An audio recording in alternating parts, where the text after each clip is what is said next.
Buying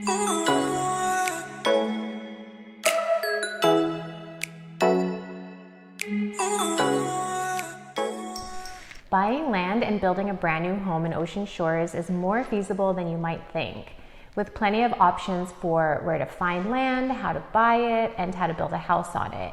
We are standing in a home that we saw built from start to finish, and in this video, we're going to break down all of the steps of building a house like this one. So where do you start? First thing you need to consider is your budget. There are 3 major parts to a custom home budget: and land, home, and site development. To figure out how much you can spend, you'll need to speak with a finance professional, unless you plan on paying cash. Mortgage lenders are less likely to loan money for raw, undeveloped land than for an existing house, because there are too many unknowns with raw land. We work with a builder who offers construction loans and can wrap all costs into one bundle: land, home, and site development. And in many cases, they can also offer a no down payment option based on the appraised value of the total project. On average, with our builder, you can expect 24% equity by the time your home is complete. Sometimes you can find a seller who is willing to do owner financing, but those are hard to come by. If you don't have cash, the best thing to do is talk to a lender to see what your options are. If you want a referral to our builder who offers in-house financing, send us an email at info@oceanedgepnw.com and we'll link that below.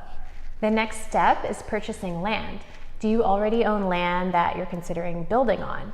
Then you can set your budget based on costs for the home and site development. Once you know how much money that you can spend in total, you'll divide your budget into 3 categories we mentioned before: home, land, and site development. A few things to consider when choosing your land are: number 1, the size of the home you want to build. Does the lot accommodate your plan? Number 2, is the land located in wetland areas? If it is, then you'll need to have additional studies and preparation before you get approval to build. Number 3, have utilities been brought to the land, or will you need to budget for that? And number 4, tax costs associated with the land in the city or county. By the way, if you're liking our video, give us a thumbs up and subscribe so you don't miss out on future videos. You'll want to hire a real estate agent that knows the area to help you find the land. If you work with an agent, you'll have certain protections, such as the ability to get out of a contract if the property isn't suited for construction. One mistake people make is they go out looking for land, spot a for sale by owner sign in front, and you're anxious to buy it before someone else does. You make an offer unrepresented by a realtor. But rather than making an offer, call an agent and ask them about the property. A good agent can often tell you whether the land is in a floodplain, whether water and electricity are available in that area, and what type of building restrictions are in place. And remember that just because a piece of property is for sale at a low price, that doesn't mean it's suitable for building a house on. Yes, the last thing you'll want to do is purchase land that isn't zoned for what you want to use it for. For example, we live in a vacation community where people like to build beach homes and maybe Airbnb the home out as a nightly rental when they're not using it. Ocean Shores only allows that in certain parts of town. These things you should talk to your realtor about so that they can put you in the right direction. Once you've found the land you want to buy, it's time to think about the house you want to build. This is exciting, but it can also be nerve-wracking. Making sure that you hire experienced professionals to take you through each step will go a long way toward keeping the process moving along, and will hopefully keep problems and setbacks to a minimum. Many things go into site development, including clearing the land, digging out the lot, and graveling a temporary driveway. Finding a good builder is the most important step in completing your new home.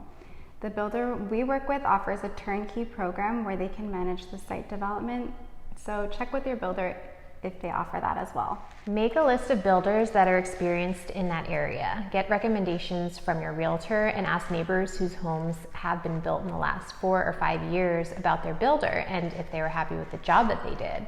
You can also research the builders by going to the Better Business Bureau website to see if any complaints have been filed against the builder and if they were resolved. Next, gather quotes from a list of builders you've collected. Make sure you understand what is included in each quote.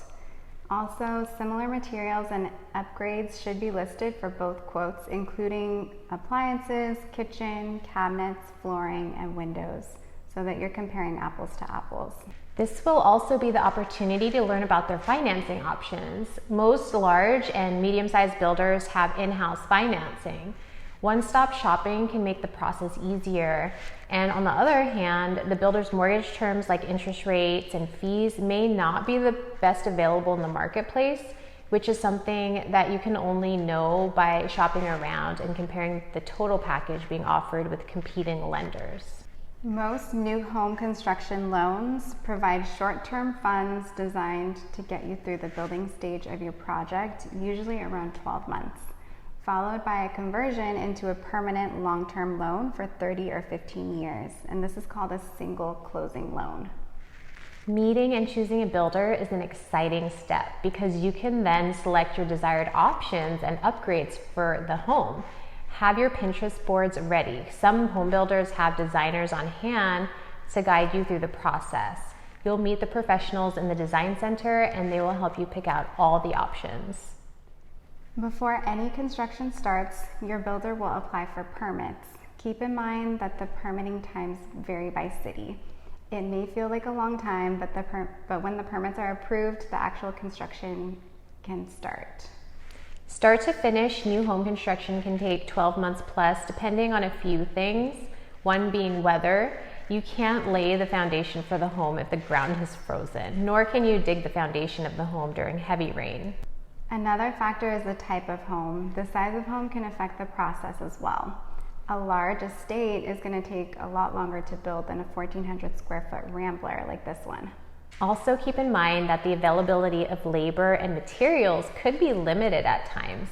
With the supply chain issues over the pandemic, construction has been really behind. Be patient with your builders. They're doing the best that they can.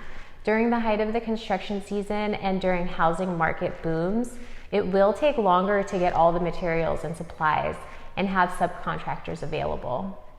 With a little time and patience, you can have a brand new home you've always dreamed of. If you've built your home, drop a comment below and let us know what your experience was. Thanks for watching this video all the way through, and we'll see you guys in the next one.